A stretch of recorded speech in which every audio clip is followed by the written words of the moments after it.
Halo Sobat Hukum, hari ini kita kupas tuntas lagi mengenai Undang-Undang Nomor 17 Tahun 2023 tentang Kesehatan.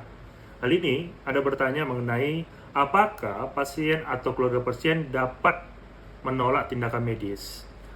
Ingat, pasien ataupun keluarga pasien dapat menolak tindakan medis.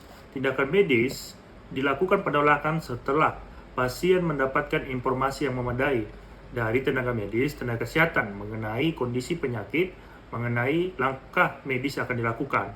Penolakan tersebut karena pasien memiliki otoritas atau otonom terhadap dirinya sendiri dan mempunyai kewenangan terhadap tindakan medis yang boleh atau tidak dilakukan tenaga medis terhadap dirinya. Apa dasar hukumnya? Dasar hukumnya diatur dalam Undang-Undang Pasal 276 huruf D Undang-Undang Nomor 17 Tahun 2003 tentang Kesehatan.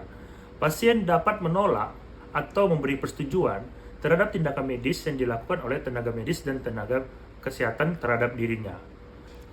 Tapi perlu diingat, penolakan tidak berlaku apabila pasien mengalami penyakit yang menular, wabah, atau kejadian luar biasa seperti COVID, virus, dan lain sebagainya.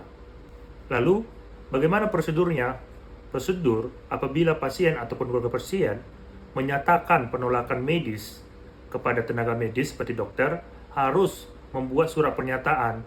Surat pernyataan itu ada di lembar persetujuan tindakan medis atau lembar informed consent yang diberikan pihak rumah sakit. Dasar hukumnya diatur dalam Peraturan Menteri Kesehatan Nomor 290 garing Menkes garing per garing 3 Romawi garing 2008 tentang persetujuan tindakan medis yang diatur dalam pasal 16 mengenai penolakan dan pernyataan penolakan. Tenaga medis, ketika pasien menolak tindakan medis, tenaga medis seperti dokter spesialis, dokter penanggung jawab, dan tenaga kesehatan lainnya atau fasilitas kesehatannya tidak boleh memaksakan kehendak yang ditolak oleh pasien tersebut.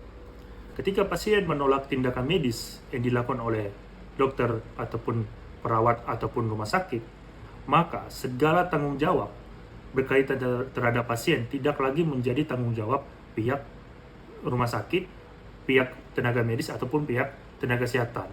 Oleh karena itu, secara hukum, hubungan hukum antara tenaga medis dan pasien putus dan tidak ada lagi. Sekian dari saya, mari kita kupas mengenai Undang-Undang 17 Tahun 2003 tentang kesehatan.